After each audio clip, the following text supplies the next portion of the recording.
Alright, hi, I'm Upwards, and these are the new iPhone 15s. And today we're going to unbox them and get some hands-on with them. Alright, let's start with the Pro Max.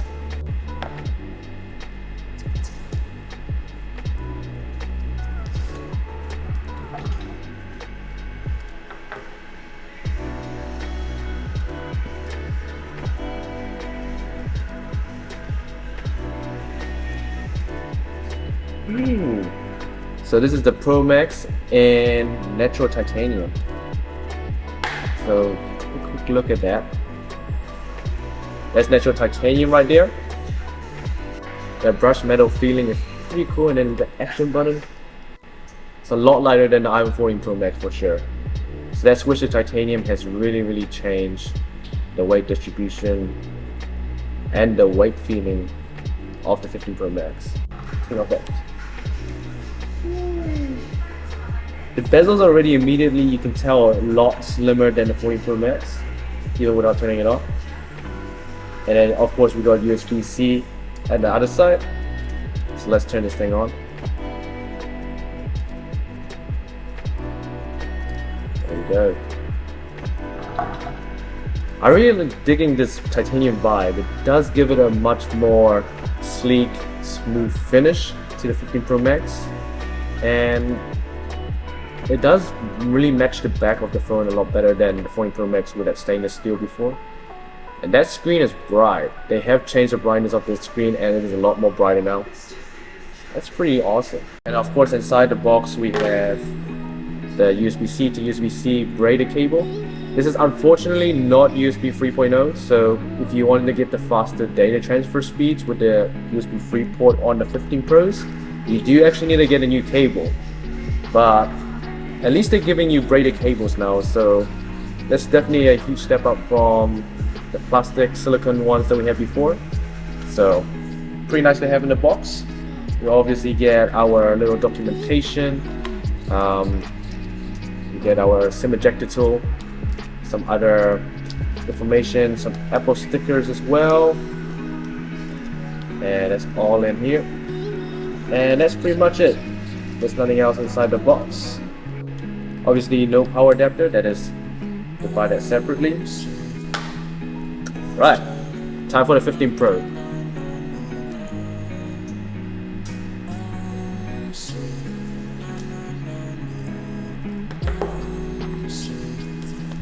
So this one is in blue titanium. And there we go.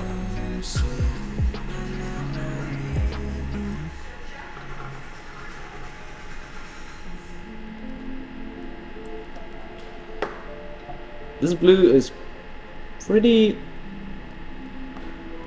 cool. Does give me a lot of the same vibes from the Pacific Blue from the 12 Pro series, but this one is a bit different. Let's take it like that. I'm turning this thing on. Take a look at the titanium rails on the 15 Pro in this blue titanium, and that camera bump is definitely taking up more space than the 14 Pro. Definitely does feel really nice with this new titanium. Having this brushed titanium rails alongside with the frosted back does make it look better than the stainless steel contrasting with the matte back on the 14 Pros and the 13 Pros. So I definitely think that the titanium makes a big difference up here. Alright, and obviously inside the box we got exactly the same stuff as the 15 Pro Max. Next up we have the iPhone 15. So this one comes in the blue. So what's different about this iPhone 15 here is that this blue does not really look like blue. If you take a look at all the older iPhone models, all the standard iPhone 12, 13, 14, they all had pretty strong blues, but along with the theme of this year's iPhone 15s, they are all a bit more pastel colored. And this one is kind of interesting because there's no starlight option this year, there's no white option, so this blue is kind of replacing that because it's not really white or blue, it's somewhere in the middle. Let's unbox it.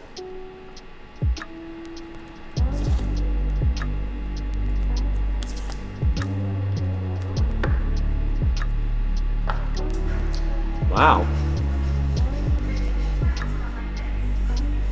There you go, iPhone 15 in blue. Now, one of the major differences from the 15 compared to the 14 from last year is that Apple has now gone for a more frosted matte finish on the back of these phones, which kind of matches the Pro lineup's style on the back cover. So it does have a nice matte texture, which is quite different from last year's 14s. And it does make the color of the phone slightly more muted, I guess. But it's still quite nice. And I forgot to mention that they also have changed the design slightly to be a bit more contoured on the edges. So you can see on the edges it is a bit more rounded, a bit more curved than the 14s. So it definitely does feel better to hold in the hands, a bit more grippier, a bit more comfortable to hold. If we take a quick look between the 15 Pro and the 15, let me just quickly take this thing off. So yeah, they've also slimmed the bezels down a little bit, and now we've got dynamic island on the 15.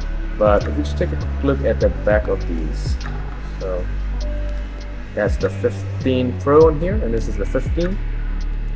So you can definitely tell that that matte finish does make it look more like the Pro. Just taking a look at the differences between the rails, you can tell there's a bit of a difference between titanium and the aluminum rails on the 15, but it's not that much of a difference as you would have expected when you looked at the 14 Pros and the 14s. With the 14 Pro with the stainless steel, it looked quite different from the 14s, but this year with the titanium, it doesn't look as different from the 15s. But regardless of stainless steel, titanium, or aluminium, the biggest difference you'll be able to tell, differentiate between the 15 and 15 Pro is definitely those cameras. The 15 Pro has much larger cameras than the 15, so I think you're going to be able to tell regardless. So that's a pretty cool look at it. The bezels aren't quite as slim as the 15 Pro, so if I just turn them on and check that, you can tell that the 15 Pro's bezels are smaller than the 15, but the 15 has bench strength a little bit more, so that's still pretty cool. And obviously on the 15 you get that USB-C port as well. This one is just USB 2.0, there's no USB 3.0 speeds like the 15 Pros, but still cool to have USB-C regardless, so you can charge with one cable for everything. On the 15s you still get that mute switch, unlike the Pros, which have that new action button. And the other differences really being just the cameras, really, with that new 48 megapixel wide camera and the ultra wide compared to on the 15 Pros, the 48 megapixel wide, the 3x telephoto 12 megapixel camera, and the ultra wide 12 megapixel camera. That's a pretty cool look at that. That's 15. Now this is the 15 Plus in black. I'm pretty excited for this one because this is the first time that Apple has done a black for the standard 15 in quite some time, because in recent years it's always been midnight, which is a bit more of a navy dark blue color. So this is a lot similar to the space black on the 14 Pros. It's pretty nice to see. Also, with that new coloring process, the area around the lens is a lot more darker than the actual color, and as you can tell here, that black is really black. The fingerprints do show up a lot more on this color right here, but I think that's just the case with any black, to be honest. But that is a pretty nice black for sure. And I mean, if you didn't look at the cameras, you could actually mistake this for a 14 Pro in space black. Let's take it off. Let's turn it on. The aluminium rails also do pick up a lot of fingerprints. I'm really starting to notice on the black. But I think that's pretty similar to my 14 as well, which was also in midnight.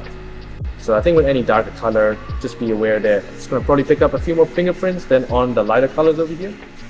So let's take a quick look between the 15 and the 15 Plus. So 6.1 inch versus 6.7 inch.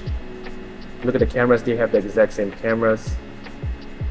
And They both have dynamic island now and slimmer bezels, which is pretty cool to see.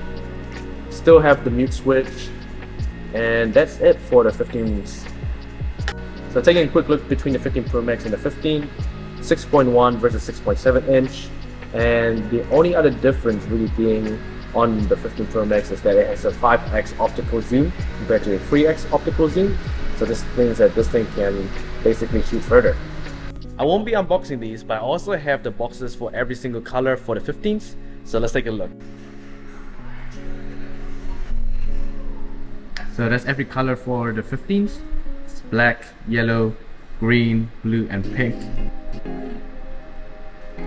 So that's it for this video. Hope you guys enjoyed that unboxing and hands-on experience. I will be testing out some of these devices over the next few weeks, so make sure you subscribe to see all that content coming up. And that's it for now. I'm Upwards, and I'll see you guys in the next video.